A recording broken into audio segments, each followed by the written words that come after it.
Mistake new freelancer make and how to avoid them.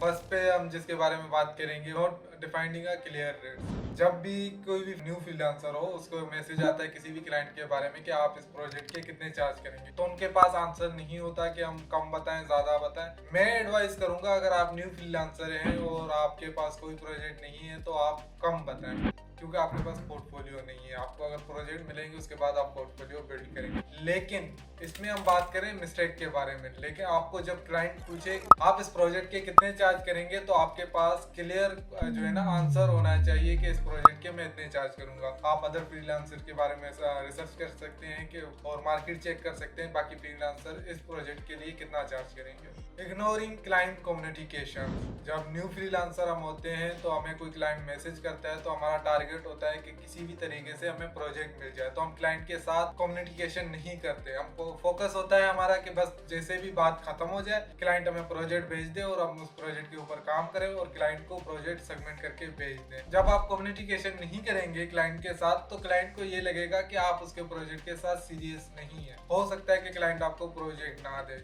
या ऐसे भी होता है, काफी मेरे साथ भी ऐसा हुआ है कि हम लोगों ने क्लाइंट के साथ कम्युनिकेशन नहीं की और उसके बाद हमें प्रोजेक्ट मिल गया है और उसके ऊपर हमने काम किया एंड देन हमने क्लाइंट को सेगमेंट कर दिया और क्लाइंट को वो प्रोजेक्ट पसंद नहीं आया, या क्लाइंट ने कुछ रूट क्लाइंट होते हैं जो कम्युनिकेशन खुद भी नहीं करते। आपने प्रोजेक्ट भेज दिया और क्लाइंट को पसंद नहीं आया, वो प्रोजेक्ट को एंड कर देगा और बेकार फीडबैक देके चला जाएगा। और कुछ क्लाइंट ऐसे होते हैं जो रिफाउंड मांग लेते हैं। तो कम्युनिकेशन करना बहुत ज्यादा इंपॉर्टेंट है।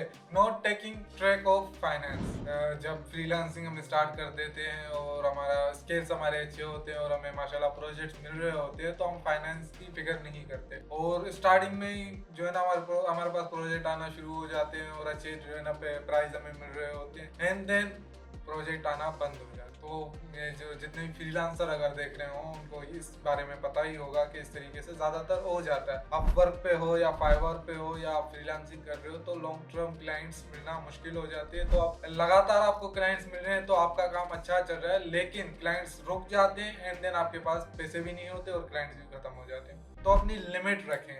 आपने जो मंथली टारगेट किए हैं वो आपको अगर पैसे मिल जाते हैं प्रोजेक्ट से, आप जो है ना अर्न कर लेते हैं, उसके बाद जो प्रोजेक्ट्स आपको मिल रहे हैं उनको आप सेव रखें। जब आपको प्रोजेक्ट आना बंद हो जाएंगे तो उन दिनों में आपके वो पैसे काम आ सकते हैं। तो ज्यादातर फ्रीलांसर मैं भी मिला हूँ जिन्होंने फ्रीलांसिंग स्टार्ट की और उन्हें प्रोजेक्ट मिलना स्टार्ट हुए एंड देन प्रोजेक्ट्स आना बंद हो गए और उन्होंने फ्रीलांसिंग छोड़ दी कि हमें अब तो कोई प्रोजेक्ट नहीं मिल रहा। बिकॉज मैंने खुद यूट्यूब चैनल इसलिए स्टार्ट किया कि फ्रीलांसिंग में काफ़ी है मेरे पास जो लॉन्ग टर्म क्लाइंट हैं जिनके साथ मैं लॉन्ग टर्म क्लाइंट के साथ काम कर रहा हूँ, लेकिन हो सकता है किसी कारण की या किसी वजह से उनके साथ मैं लॉन्ग टर्म काम जो कर रहा हूँ वो कॉन्ट्रैक्ट एंड हो जाए एंड देन मैं क्या करूँगा। जाहिर सी बात है अपर के ऊपर काम कर रहा हूँ, फिर प्रपोजल भेजने पड़ेंगे, क्योंकि अभी मैं लॉन्ग टर्म जिन क्लाइंट के साथ काम कर रहा हूँ तो मैं उनके साथ ही हूँ। अभी मेरे पास इतना टाइम नहीं है कि मैं अपर के ऊपर प्रपोजल भेजूँ, तो मैं अभी अपर के ऊपर एक्टिव नहीं हूँ।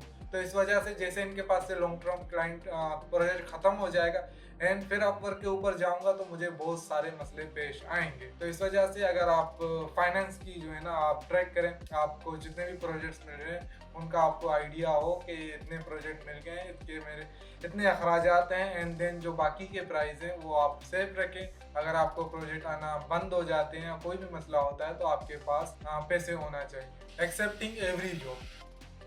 जब न्यू फ्रीलांसर होते हैं और हमें प्रोजेक्ट्स नहीं मिल रहे होते हैं तो हमें कोई भी प्रोजेक्ट मिलता है हम कहते हैं कि बस हम यूट्यूब के ऊपर देखेंगे और इस प्रोजेक्ट के ऊपर काम करेंगे और क्लाइंट को सेगमेंट कर देंगे एंड देन क्लाइंट प्रोजेक्ट को अप्रूव करके हमें पे कर देगा। लेकिन वो $5 का भी अगर कोई क्लाइंट है ना उसे भी प्रोफेशनल बंदा चाहिए, $100 का भी क्लाइंट है उसे भी प्रोफेशनल बंदा चाहिए। अगर आपके स्किल्स इतने अच्छे नहीं है, फॉर एग्जाम्पल आप वीडियो एडिटर हो और आपको डिजाइनिंग नहीं आता और आपको देखते हो कि यार $5-10 का प्रोजेक्ट है, मैं यूट्यूब के ऊपर देखूंगा और ये डिजाइनिंग बना के दे दूंगा, तो इस तरीके से आपका प्रोफाइल खराब हो सकता है। क्योंकि क्लाइंट जो भी क्लाइंट हो उसको प्रोफेशनल चाहिए। अगर आप भी कोई ₹10 की भी चीज ले रहे हो तो आपको ₹10 की अच्छी चीज चाहिए होगी, क्योंकि आप ₹10 दे रहे हो।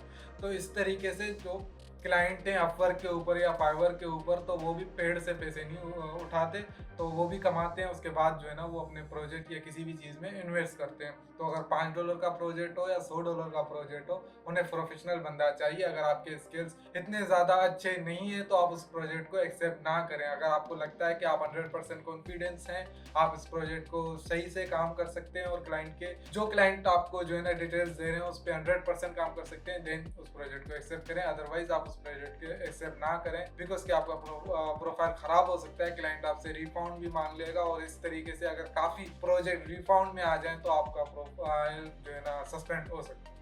नॉट हैविंग अ कॉन्ट्रैक्ट, जब न्यू फ्रीलांसिंग होते हैं और क्लाइंट्स अपवर्क के ऊपर हो या फाइवर के ऊपर हो, तो काफ़ी ऐसे भी लोग हैं जो स्कैम भी करते हैं। तो काफ़ी मेरे साथ भी ऐसा सीन हुआ है, किसी ने प्रोजेक्ट भेजा है कि आप इसको इस तरीके से करके देंगे। मैं कहता हूँ हाँ मैं करके दूंगा।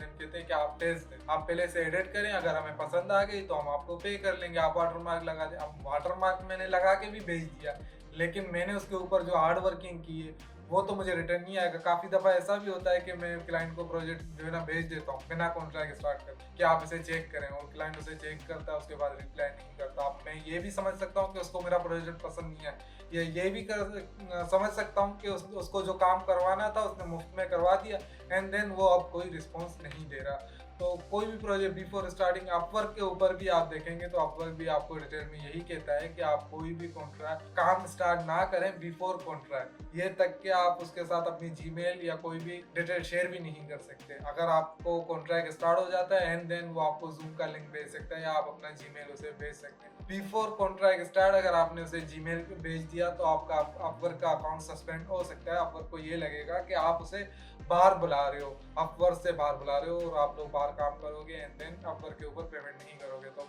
बिफोर स्टार्ट आपको शेयर भी ना करें, और बिफोर कॉन्ट्रैक्ट आप कोई भी जो है ना क्लाइंट के साथ प्रोजेक्ट स्टार्ट ना करें। अगर आपको क्लाइंट कहता है कि मुझे टेस्ट भी दे, तो टेस्ट के भी आप थोड़े बहुत चार्ज कर सकते हैं, लेकिन अगर टेस्ट देना भी है तो आप 30 सेकंड से ज़्यादा की वीडियो हो या डिज़ाइनिंग भी हो तो आप थोड़ा सा उसे डिज़ाइन करके अपना या पुराने आप पोर्टफोलियो दिखा सकते हैं एंड देन आप उसे टेस्ट ना दें। अगर वीडियो है तो 30 सेकंड की टेस्ट आप उसे दे सकते हैं। Over working and under pricing, जब हम न्यू फ्रीलांसिंग स्टार्ट करते हैं और हमारे पास कोई भी प्रोजेक्ट नहीं होता, इस पे मैं पहले भी बात कर चुका हूँ टॉपिक के ऊपर। तो क्लाइंट हमें कोई भी प्रोजेक्ट मिल जाता है और वो जितना भी महंगा प्रोजेक्ट हो, फॉर एग्जांपल वो $100 का प्रोजेक्ट है और हम न्यू फ्रीलांसर है, क्लाइंट को भी पता होता है कि ये न्यू फ्रीलांसर है, इसके पास इसने इतने ज़्यादा प्रोजेक्ट डन नहीं किए और इसके पास कोई इतना अच्छा पोर्टफोलियो नहीं है। तो क्लाइंट क्या करता है कि आपसे $10 में वो काम करवा देता है जो $100 का। वो चेंजिंग भी मांगता रहेगा आपसे। अब $10 का प्रोजेक्ट है, 1 महीने से आप उस प्रोजेक्ट के ऊपर काम कर रहे हो और क्लाइंट आपको रिस्पॉन्स देता है 1 वीक में, 2 दिन के बाद, 3 दिन के बाद रिस्पॉन्स देता है और आप अंडर प्राइसिंग काम कर रहे होते। तो कोई भी अगर प्रोजेक्ट है, अगर $100 का प्रोजेक्ट है, आप न्यू फ्रीलांसर हो तो आप $70 या $50 चार्ज कर सकते हैं, लेकिन अनलिमिटेड उसके ऊपर काम नहीं कर सकते। आपको ये क्लियर कम्युनिकेशन करना होगा क्लाइंट के साथ कि इतने ज़्यादा मैं चेंजिंग नहीं करूँगा। सबसे बड़ी मिस्टेक, नॉट कंटिन्यू लर्निंग। जब हम फ्रीलांसिंग स्टार्ट कर लेते हैं वीडियो एडिटिंग, तो मैं काम स्टार्ट कर दिया। अब जो प्रोजेक्ट मुझे मिल रहे हैं मैं उन्हीं के ऊपर काम कर रहा हूँ, कुछ नया नहीं सीख रहा हूँ। एंड द एंड ये हो जाता है कि क्लाइंट बोर हो जाता है हमारे काम से कि ये एक ही चीज़ें रिपीट कर रहा है। तो आपको कंटिन्यू सीखना भी चाहिए कि मार्केट में नया क्या चल रहा है। आपको अदर वीडियो एडिटर्स की वीडियोस देखनी होगी या अदर जो बड़े यूट्यूबर हैं उनकी, जैसे कि मुझे काफ़ी मैसेजेस आते हैं अली अब्दाल की वीडियो इस टाइम में शॉर्ट बना के दो या वीडियोस बना के दो। तो आपको सीखना होगा, लर्निंग करनी होगी कि न्यू जो टॉप यूट्यूबर्स हैं उनकी वीडियोस में क्या नया आ रहा है। तो आप उनसे वो चीज़ें सीखनी होगी, यूट्यूब से सीख सकते हैं। अपने स्किल्स को बेहतर करेंगे आप मार्केट में चल सकें, वरना आप पुरानी गाड़ी की तरह हो जाओगे, कोई भी आपको नहीं चलाएगा। उम्मीद है आपको ये वीडियो अच्छी लगी हो। अगर वीडियो अच्छी लगी हो तो चैनल को सब्सक्राइब करें, वीडियो को लाइक करें। मिलते हैं नेक्स्ट वीडियो में। अल्लाह हाफ़िज़।